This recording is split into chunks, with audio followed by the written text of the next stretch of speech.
Alright, so the number one technique that a narcissist uses on you is to basically make you feel burnt out.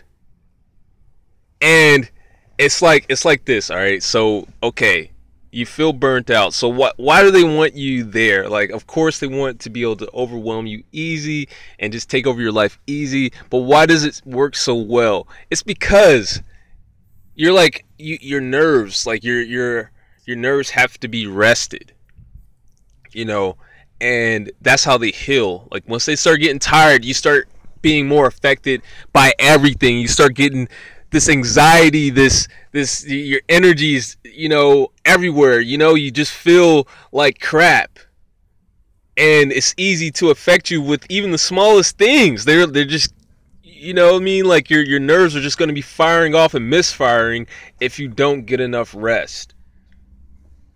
Also, everything starts to feel like it's just this mountainous, this huge, impossible task. And then you could be thinking about something like just taking out the trash. And I didn't mean to rhyme, but so be it. Something so small can become big if you don't get enough rest. It's just like that. Like you want to put off everything. You don't want to do anything. Everything feels intimidating. You're just like, oh God. That's where they want you, because even with that, you start getting that learned helplessness feeling. It's not just mental, it's physical. You don't feel like you can do the stuff that you need to do to get out of the situation when you're tired all the time. So what do? They if they live with you, they'll try to wake you up, or argue with you all night about something stupid so that you don't sleep.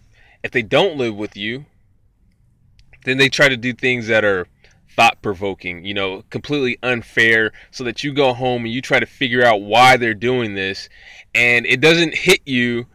I mean, sometimes it does, but normally it doesn't hit you until after it's time for bed, and you turned off all the lights, you turn off your phone, and it's dark, and you're just like, now I'm gonna figure out why they're doing this. So now you're laying in the bed, and you're trying to fucking think about everything, and your mind isn't gonna let you go to sleep.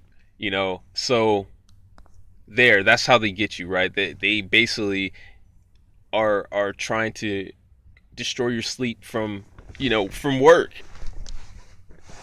And then their work is easy from there, now that you've thought about what they did all night, your mind is completely focused on it, to the point where their every little antic is going to bother you, and your nerves are tired, so they're going off, and next thing you know, you have anxiety, you're getting anxious for nothing, and all this nonsense because you're not sleeping.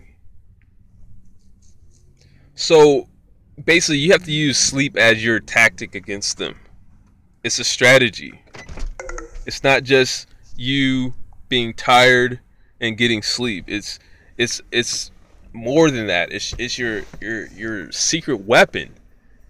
And this is how I recommend that you sleep. All right. So for one, you can take vitamins that will help you sleep and things like that, which is something that you should obviously look into.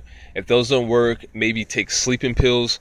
But I recommend that when you go to sleep, right?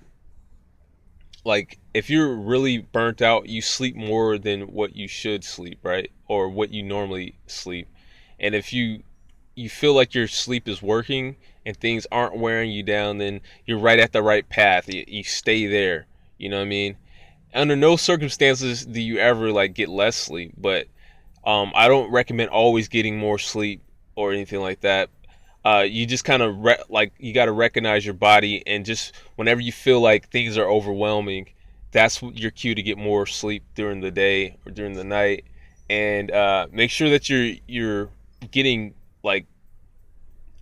like healthy sleep. Like if you have like sleep apnea, if you snore or something like that, which that's what I have. Like I have sleep apnea, so I have to like make sure I have a breathing, a CPAP or something, but make sure that you're handling that. You know what I mean? Like, you want to make sure it's completely restful, or all of this doesn't mean anything. You know, and I had to learn that. Like, I had to learn to make sure that my sleep is really good. I thought that, just the hours, like, that's all that mattered or whatever. Um, but nah, it's like, yeah, you really need good sleep. So anyway, so what do you do, like, to make sure that you're getting the right amount of sleep as well? Like, other than just watching how you feel during the day, it's a technique that you can use where you black out your room. Like, you cover the window, like, with garbage bags.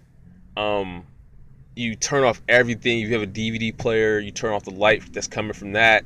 You block out the light that's coming from the hallway. You block out every little crack of light that you could possibly see in your room, where you can't even see your hand in front of your face. And when you go to sleep, your body normally it wakes up according to the light. Like, it's on a pattern. Like, when you're if your window emits a little bit of light, as things are getting lighter, it's slowly waking you up. So even if you were sleeping, like, for the last, like, if it started getting light like 2 hours before you wake up, like, you aren't at a deep level of sleep the whole time for that 2 hours until you wake up. It's like it slowly starts to wake you up. So if you went to sleep and it's a little bit late, even if it's only a little bit late, you aren't in deep sleep, because the light coming from your window is kind of waking you up a little bit. You get what I'm saying? So you want to block all that out and basically go to sleep, and your body will wake you up when it's ready to wake you up.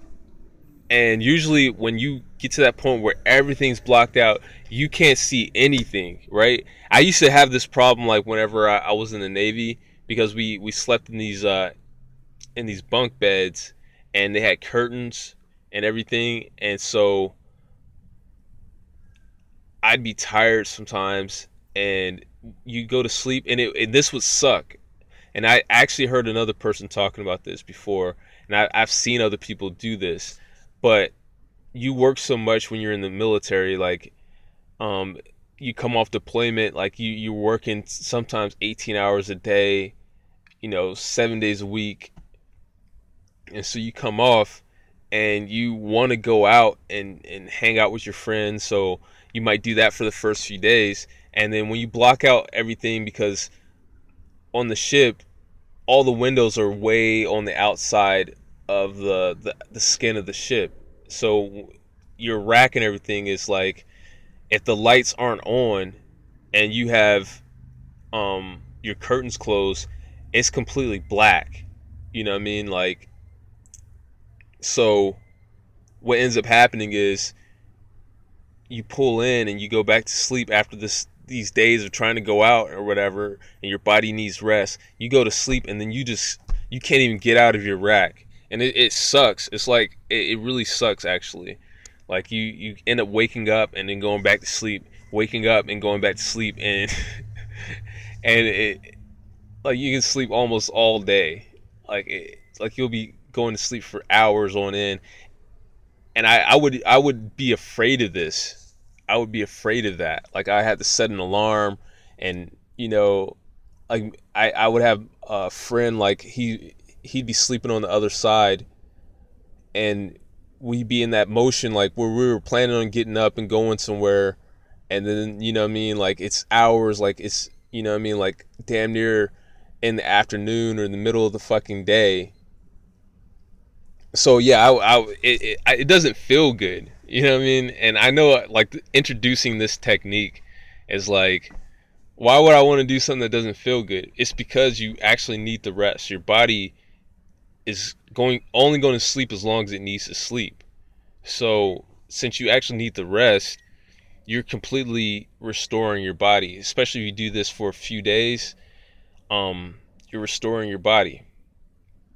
And eventually you'll get to the point, which I never got to, because I would set an alarm to make sure that I will wake up, even though I did this before. I'm talking about in the Navy, I didn't do this, but after the Navy, I started doing it on purpose and just, you know, but basically you'll end up sleeping to the point where your body's going to wake up at the right amount of sleep no matter what. So you'll get to the point where you're sleeping only 8 hours. But the first few days of doing this, maybe in the first week, you'll sleep 10 hours and you'll wake up at 8 hours, but you'll be too tired to even get up because your body still needs sleep. And so you'll fall back asleep, or you'll sleep straight through for 10 hours or 11 hours, and it'll start slowing down until you get the right amount of sleep. And that's like your technique to basically heal your body. People use this technique in medicine. They'll have you take sedatives. Like if you have like this one way of treating anxiety. If you have like really bad anxiety, they say like a lot of times it's because your nerves are tired, and they start misfiring and firing off of any little old thing. And this is I think is more used towards like general anxiety versus like social anxiety. But so they'll take you and give you sedatives and let you sleep for a long period of time, and you wake up and then wake up for a few hours and then go back to sleep after you take some sedatives, and just sleep it out for like a couple of days, maybe even like a week, to heal your nerves. Now, I'm not brave enough to do that. I don't know why, but I just don't like the idea of going to sleep, especially if there's medicine involved. You know what I mean? Like, I can't just go to sleep like that. But this technique that I'm telling you I think is a lot better. But you'll see your personality will even change. Like, if you've gotten locked into this whole position where you're not sleeping for a long time, obviously, like, you won't be as grouchy, but like the things that you think about on a day-to-day basis is like you're a completely different person after you slept for a long time and you've healed yourself completely. Like, everything changes. You're more brave. You'll stick to tasks longer. You'll take on tasks that you've been putting off. Your hygiene will probably improve. You know what I mean? Like, you'll take care of your hygiene even better than what you used to. You might want to exercise longer. You're in a better mood, of course. You're more talkative.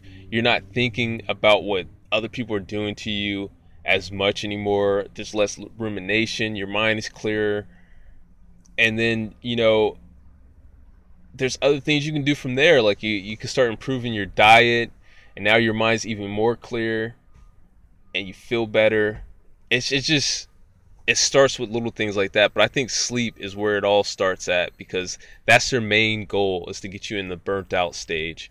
And that's all I got. I'm also writing the flow within, and it's pretty much done. I'm adding the finishing touches. I'm gonna put it up.